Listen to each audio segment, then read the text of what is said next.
Country road, a bright red rose, where I want your heart to go. Warm breeze blows the cotton in rows to the cheerful sounds of banjo. Poor old Norton, he's on a business trip and his car broke down in Verona, Mississippi. But lucky for him, he found shelter in a local historic city hall. Hey, I'm on the 45 highway here, just off of the Verona Town Hall. And, well, if you could pick my car up here and just tow it to a shop in Tupelo, I'd be very grateful. And I'll pick it up in the afternoon. Okay. Thanks.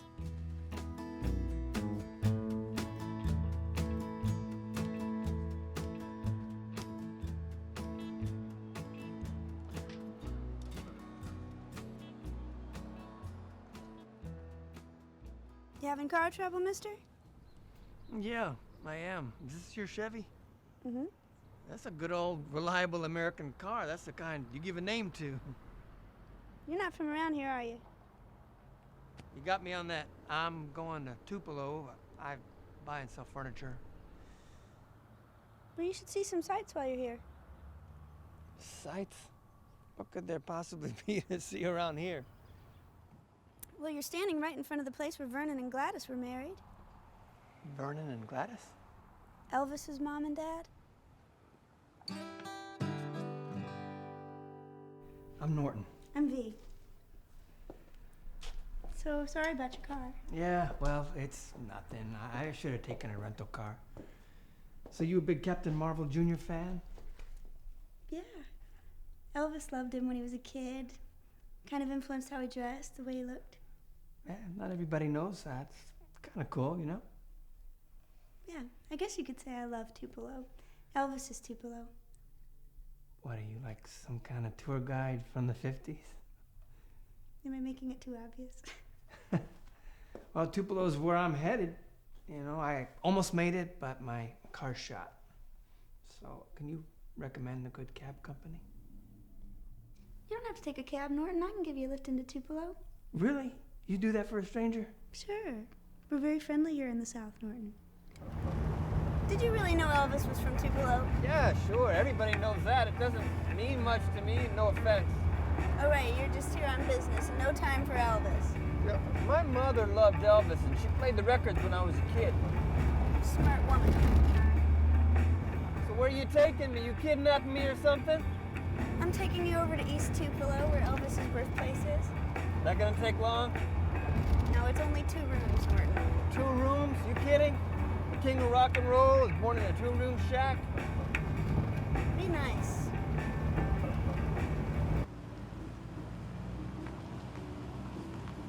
The Presley built a little house in Leake County, East Tupelo, and the house still stands today.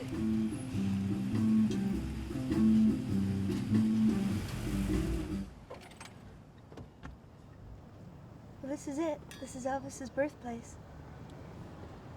Wow. Reminds me of my grandmother's house in Brooklyn. Yeah? Hers was maybe a little bigger. Let's go up.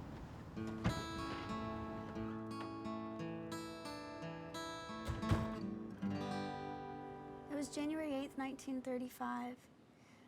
Gladys went into labor inside the home. The first baby was stillborn. And Vernon came outside, distraught, on the porch, and he saw a blue light flash across the sky. The doctor called out for him, and there was a second baby being born, and that was Elvis. You telling me Elvis had a brother? A twin brother? Well, they didn't know they were having twins. But Gladys wanted the boys' names to rhyme, so she named the firstborn Jesse Garin, and the secondborn Elvis Aaron. Although the Presleys moved to Memphis when Elvis was 13, he never forgot about his brother. So there would have been 2 Elvises? Can you imagine that?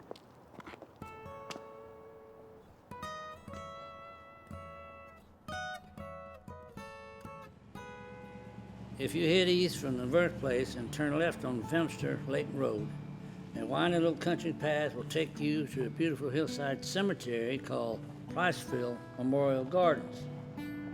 Herein lies the graves of the Presley family, including Elvis's brother, Jesse Presley. What is it? It's over here. The Burl family, an entire family of 13, was killed in the tornado of April 5th, 1936.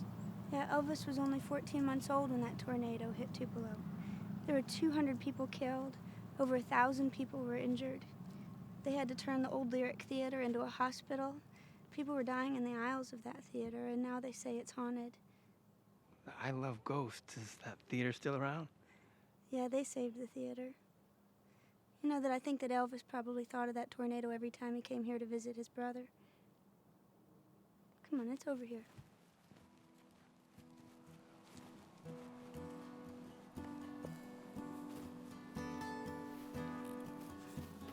This is the Presley family plot. And Vernon buried Jesse right here in a pine box. How do you know all that? Family history, books I read. So the most famous entertainer of the 20th century just leaves his brother buried here? Well, so much time had gone by, Jesse's body had passed into the earth. But I think it's kind of beautiful. I think it's as it should be. Jesse belongs to Tupelo.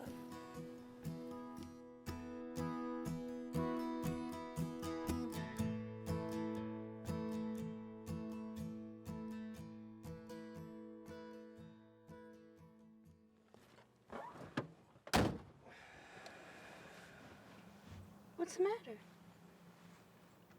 I was just thinking, nothing, forget it. It's not important. No, what is it? Well, you gotta admit, Elvis had such a unique voice. Maybe he was singing to his brother.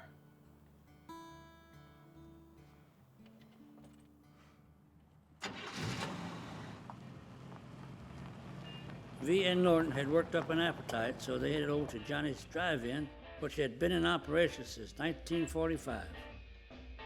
Okay, well, give me a call when it's ready. It's gonna take another couple of hours. Oh? Well, I can take you back if you want me to. No, really. This is a lot better than sitting around the hotel lobby. You really think so?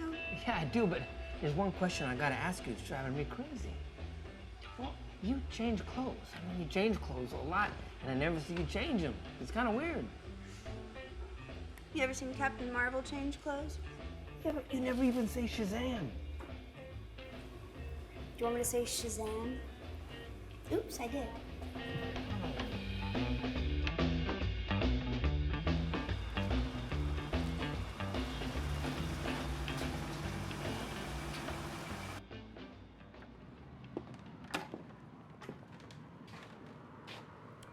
In 1945, Elvis performed on the Children's Day during the Tupelo Fair.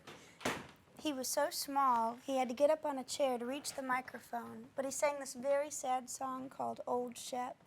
His daddy was listening to him from inside his delivery truck on the radio. I bet he won that talent show.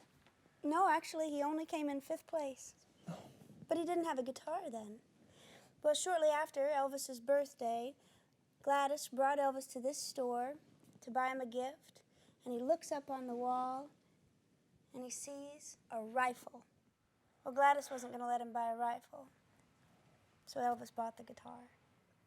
I bet you don't know how much she paid for that guitar. $7.91. And you know what else, Norton? The day before, a tornado came through town.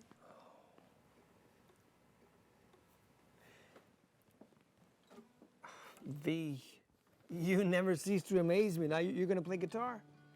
Oh, well, I barely know 3 chords. Now all I need is a Sam Phillips. When I was a young lass, an old Shep, a pup, over the meadows we strayed. Now Elvis had a guitar, but he didn't know how to play it. There was a country singer named Mississippi Slim. He broadcast a radio show called The Singin' and Pickin' Hillbilly from right here on the courthouse grounds. Now, Elvis was childhood friends with this boy named James, and he was Slim's younger brother. Elvis would ask Slim to teach him to play chords and songs. Now, there was a bigger radio show, and it was called the Black and White Jamboree, and it was broadcast from inside the courthouse. So it was a talent show. And Elvis would sit and wait with his guitar right here. He got on the show a whole bunch of times.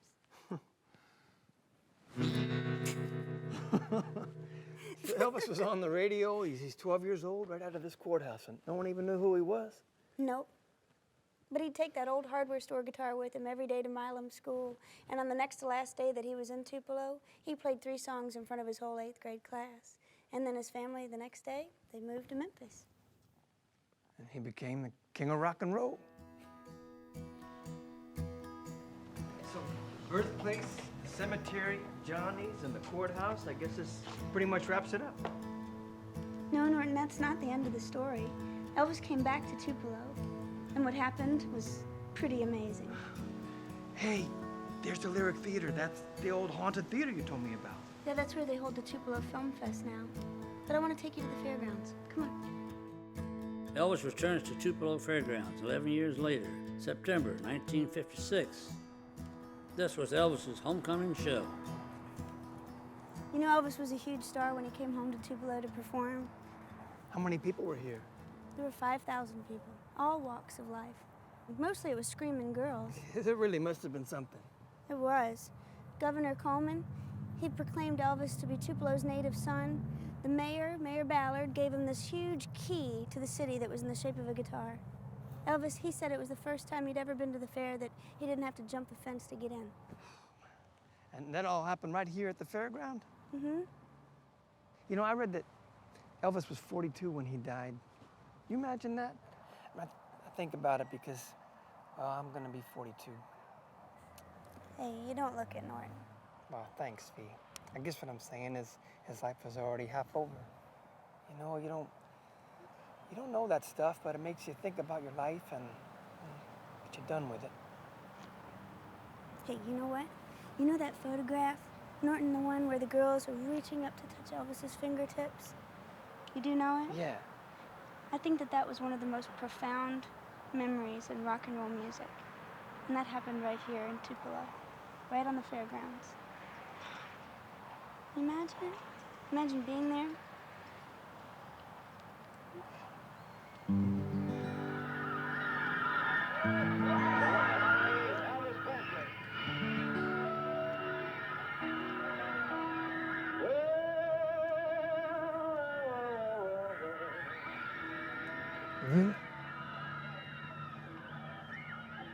V.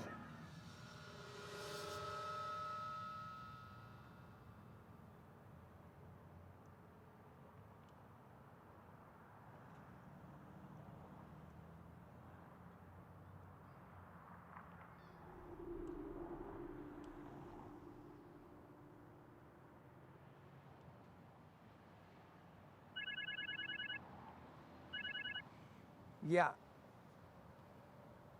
Oh, it's fixed? Great. That is great. Thank you. Hey, could you pick me up? I'm at the I'm at the old fairground. You know where that is? Yeah, I guess I started walking and you know, just seeing the sights, and I fell in love with a ghost.